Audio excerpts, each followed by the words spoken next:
Fancy garment and kids mall, Ayesha Nagar police station के सामने, हजार खोली, मालेगांव।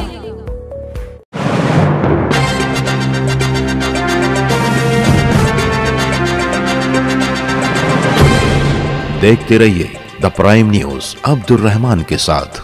भीगी आंखों से मोती प्राइमरी स्कूल में पिछले तकरीबन 36 साल से अपनी तदरीसी खिदमत अंजाम देने वाली निहायत ही काबिल और मेहनती मौलमा तहरा आपा को स्कूली बच्चों, स्कूल इंतजामिया और साथी असातिज़ा ने रुखसत किया। किसी भी उस्ताद को अपने इल्मी गहवारे जहां उसने कौम के नौनिहालों के मुस्तकबिल को संवारने में जिंदगी का एक बड़ा हिस्सा दिया हो, जिसके ज़ेरे तरबियत रहकर बच्चों ने तरक्की की मनाजिल तय की हो और कामयाब इंसान कहलाए हों, अपने आप को ऐसे तालीमी इदारे से दूर करना किसी भी मौलिम या मौलिमा के लिए काफ़ी दुश्वार गुजार और गम गुसार लम्हा होता है। मगर सरकारी उसूल व ज़वाबित और बंधनों में बंधे हर सरकारी पेशा अफराद को अपने आप को ना चाहते हुए भी इस बंधन से आज़ाद करना पड़ता है। बेशक ताहिरा आपा को मोती प्राइमरी स्कूल की दरो दीवार बहुत याद आएंगी। फूल जैसे मासूम बच्चे जो कभी उनकी शफकत से खेल उठते थे तो कभी उनकी डांट पर सहम जाते थे, जिन्हें वो अपने बच्चों की तरह अजीज रखती थी, आज वो तमाम चेहरे ताहिरा आपा की नजरों के सामने गर्दिश कर रहे होंगे।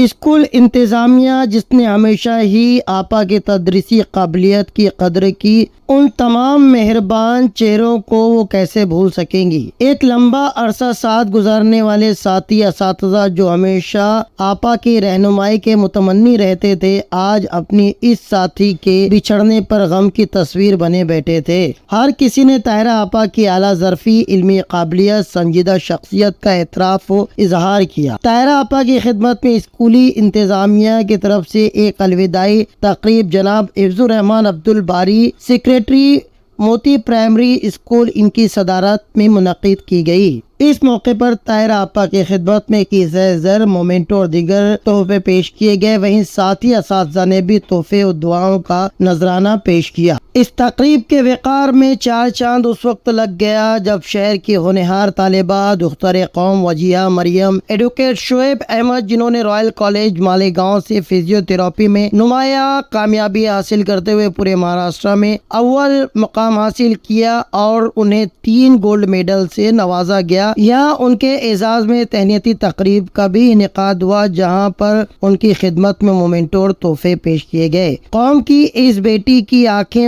उस वक्त आबदीदा हो गई जब उन्होंने अपने वालिदैन की शफकत, मेहरबानी और एहसानात का जिक्र किया। वजिया मरियम ने कौम की बेटियों को पैगाम देते हुए कहा कि आज के पुरअशोब दौर में बेटियों को असरी तालीम के साथ साथ दीनी तालीम हासिल करना चाहिए। दीनी तालीम पर भी तवज्जो देना बहुत जरूरी है। उन्होंने खुद भी असरी तालीम के साथ साथ दीनी तालीम से अपने आप को सरफराज किया है। इन दोनों ही तकरीबात को कामयाब बनाने में मोती प्री प्राइमरी और प्राइमरी स्कूल के चेयरमैन इंजीनियर इम्तियाज अंसारी, साथ ही साथ इस इदारे के सेक्रेटरी इंजीनियर हिफ्ज़ुर रहमान अब्दुल बारी व स्कूल के टीचिंग और नॉन टीचिंग स्टाफ का बड़ा हाथ रहा। मेहमानान में एजाज सिद्दीकी सर, कामली मोहम्मद गौस सर, शामनामा के senior Safi Khalil Abbas, Ashfaq Kaiser sir, Mohammad Yunus sir, Abul Irfan sir वगैरह ने शिरकत की। वहीं इस मौके पर मेहमानान ने अपने तासुरात पेश किए। 14 से 1500 बरस पहले आप माजी में जाइए। जब आप माजी में जाओगे तो समाज में बहुत ज्यादा कर्मशार था। अरब का समाज देखिए आप लोग। मैं ताहिरा मैडम की तालीम से जुड़ रहा हूँ, तवज्जो देंगे। बेचैनी थी, लूट खसूट था, गुनाह आम थे। वहाँ पे सबसे पहला हुक्म जो नाफिज होना चाहिए था या नाजिल होना चाहिए था, वो ये चाहिए था कि समाज में इंसाफ कायम करो। ये होना चाहिए था कि एक दूसरे को धोखा मत दो, जिसकी लाठी उसकी भैंस को उसूल मत चलाओ। लेकिन उस समाज में जो सबसे पहले आयत नाजिल हुई वो थी इक़रा की, पढ़ने की थी। जाहिर सी बात है, जब इक़रा की ऑर्डर नाफिज होगा तो कोई पढ़ाने वाला भी तो चाहिए। और उसके लिए हज़रत जिब्रील अलैहिस्सलाम को मुख्तस किया गया कि तुम तालीम को आम करो, पढ़ाइए साहब को। तो आप को उन्होंने तालीम दी। میں یہاں طاہرہ میڈم کو اس لیے بھی مبارکباد دیتا ہوں کہ اس آفاقی حکم کا پالن کرنے کے لیے آپ نے اپنا پیشہ ٹیچنگ کا چنا، جن کو مبارکباد ملنی چاہیے. ماشاءاللہ آپ نے اچھا، جتنے مقدس پیشے ہیں اس میں سب سے زیادہ مقدس پیشہ ٹیچنگ کا اختیار کیا. 35 برس کی انہوں نے سروس یہاں پہ. ان برسوں میں میڈم آپ کے ہاتھوں سے تراشے ہوئے صحیح معنوں میں کچھ لوگ ڈاکٹر بنے ہوں گے، انجینئر بنے ہوں گے، قائد بنے ہوں گے، کلیکٹر بنے ہوں گے، آفیسر بنے ہوں گے، اگر اسکل بیس پر آئیں گے تو ٹیلر بنے ہوں گے، ٹیچر بنے ہوں گے، اور سب اپنے اپنے عہدے پر جب بیٹھ کے ماضی میں دیکھ رہے ہوں گے تو کہیں نہ کہیں ان کی تعلیم میں آپ کا چہرہ بھی نظر آیا ہوگا اور وہ آپ کو دعاؤں سے نواز رہے ہوں گے. ایک میڈم نے کہا تھا کہ تمہارے ساتھ دعاؤں کے قافلے ہوں گے، اندھیری رات میں تم نے دیے جلائے بہت. ٹیچر جب گھر سے نکلتا ہے تو وہ سماج کے سینکڑوں بچوں کو تعلیم دینے کی نیت سے نکلتا ہے، لیکن سب سے بڑا سفر اس کا اپنا خاندان ہو جاتا ہے. اس کے بچے محروم رہتے ہیں. وہ سماج میں دوسرے بچوں کو تعلیم دیتا ہے، کوئی اس کے بچے کو تعلیم دیتے رہتا ہے. وہ سماج میں بچوں کو تعلیم و تربیت سے آراستہ کرتے ہیں، لیکن ان کے بچے اس سے محروم رہتے ہیں. روزانہ ہم اور تم اگر جاب پر نہیں ہیں تو ناشتہ ہم اپنے بچوں کے ساتھ کریں گے، لیکن میڈم کے ان کے جو بھی بچے ہوں گے وہ محروم رہتے ہیں. یا ماشاءاللہ اگر سنڈے کا دن مل گیا تو ساتھ میں بیٹھتے ہیں.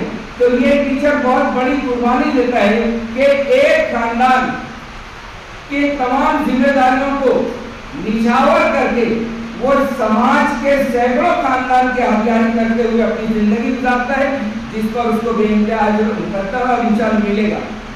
سلطنت مدینہ میں جب پہلی مرتبہ جو جنگ ہوئی غزوہ بدر، اس میں جو قیدی پکڑے گئے تقریباً 70 قیدی پکڑے گئے تھے، اور ریاست مدینہ کی حالت بھی کافی دیگر وہ تھی.